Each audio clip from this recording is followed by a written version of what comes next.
with the statements by US President Donald Trump, there is a hint towards a ground invasion or a total invasion of Kharg Island. Speaking about the importance of this particular island for Iran, there are about 90 to 95% of Iran's crude is exported and routed via Kharg. About 1.3 to 1.7 million barrels per day is sold mostly to Asian buyers, primarily China.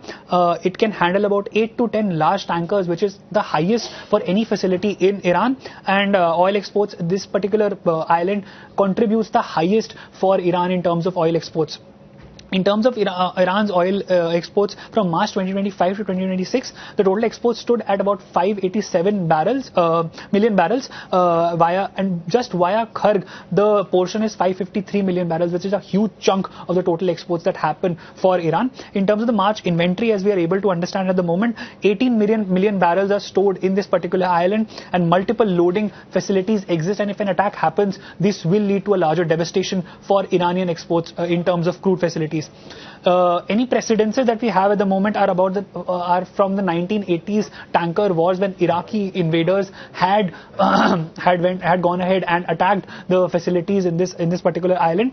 And on a comparative, in 2026, the US attacks have tried to shy away from any direct attacks on these pipes. But if something happens in terms of the larger devastation, the pipes can also be involved in terms of the future attacks.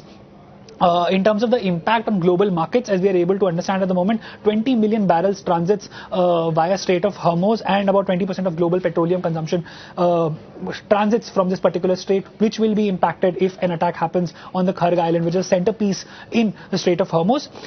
In terms of possible impacts on Kharg strike, about 1.7 million barrels per day could be impacted, and markets could witness a major spike, which has already happened.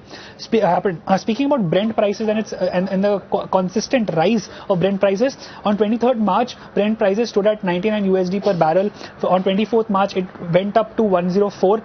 On 25th March, it came down to 102. On 26th March, it went quite up to 108. 27th March, it stood at 112, and today it stands at 115 USD per barrel. On a month-on-month basis, on 27th February, a month prior, the prices stood at $72, and this has been a 59% rise when the prices stand today at 115. Hence, any attack on the Kharg Island will only lead to these prices moving further, and we are observing that.